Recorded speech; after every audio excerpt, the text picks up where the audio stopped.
Hello everyone, this is Ahura. We'll be with you with the global economic outlook in the week ahead, which is going to be the Victory 7. As always, before starting the next week, let's first review about the data that we had so far last week. I mean, the data that we had last week, and then we can go forward and check the week ahead as well. Last week, the market focus mostly was on US labor market data. However, we had too many other important data to watch also, especially the PMI numbers.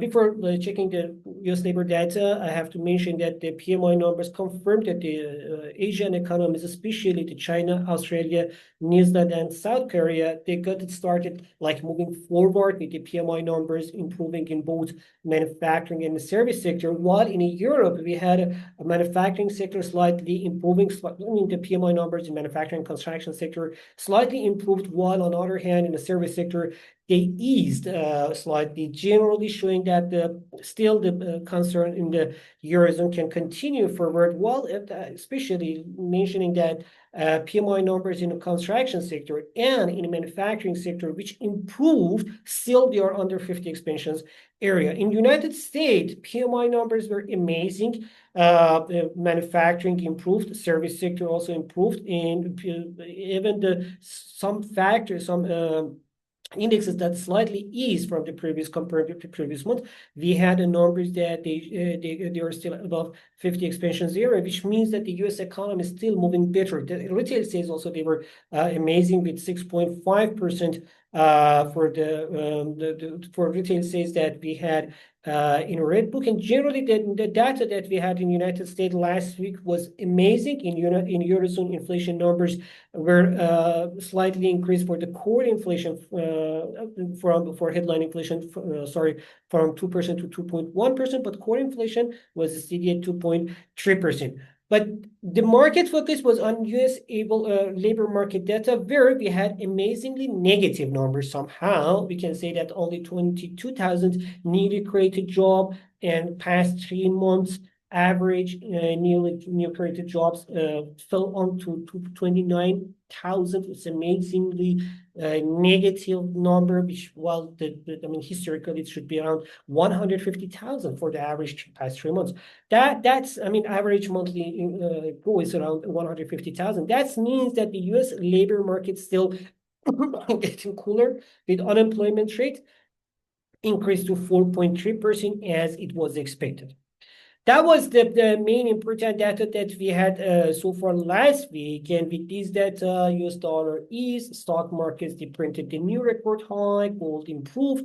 And now we are getting started in the new week. In the new week, the market focus now will be on inflation numbers and European Central Bank meeting. Inflation in China, in European countries, in Japan, in Australia, in United States, they will be mostly should be watched more closely. Let's start day by day, going forward day by day. On Monday, we're going to have the Japanese GM from the Japan. We're going to have the GDP numbers, and we expect to see that the GDP in the second quarter to increase by 1% annually and 0.3% quarterly, while in a slightly like the same number as we had previously. In China, export, import, and trade data, we're going to have generally export and import both supposed to be slightly lower than previous month compared with the July. In August, we're going to have the lower export from 7.2% down to 5%,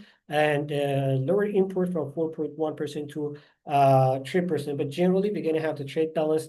We are expecting to slightly in the US dollar. Balance in the dollar should increase slightly from 98.2 to 99.2 billion dollar. Industrial production in Germany is supposed to increase slightly by 1.3%, especially after previous months, which fell by 1.9%. And on Tuesday, we are not going to have such a busy day. Some speeches from European, especially European countries, and BOE in United States, that is the 10 days before that meeting. They are not there. They're going to be quiet and silent days. And on Wednesday, we're going to have the inflation data from China, where we expect to see inflation may gain to fall by 0.2% on the monthly scale, which means on the annual scale, again, inflation should be flat around 0%.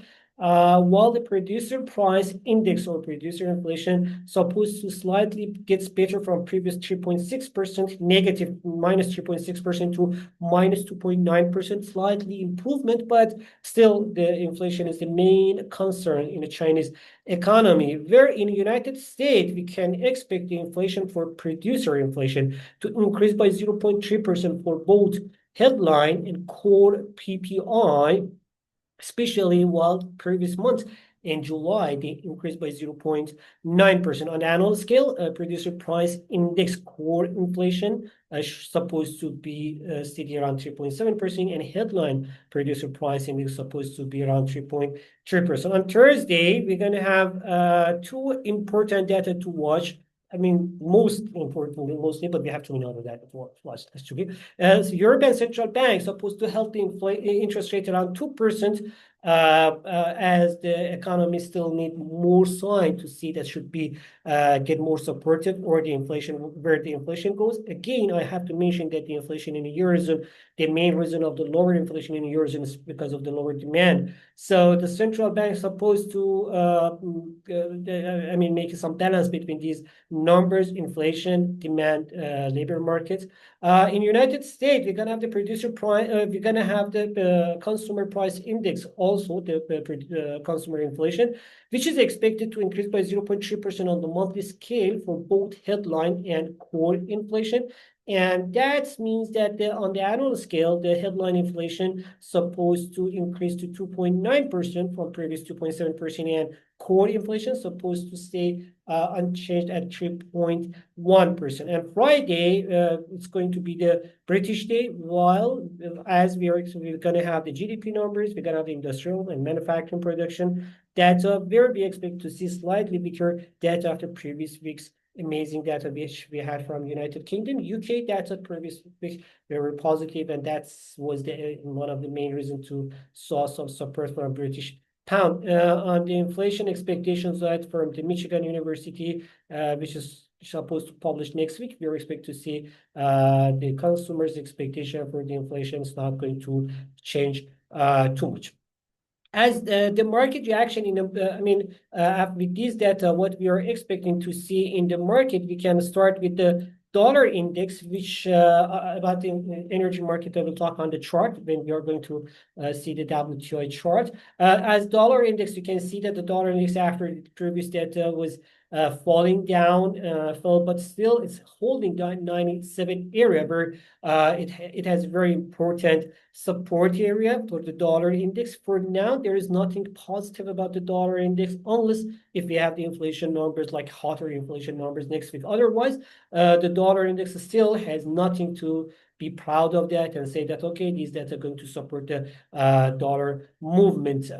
As for other data, for reaction for the week ahead, we expect to see the dollar index still slightly under pressure, and the market can change the condition. The market condition can change if only the inflation numbers gets higher.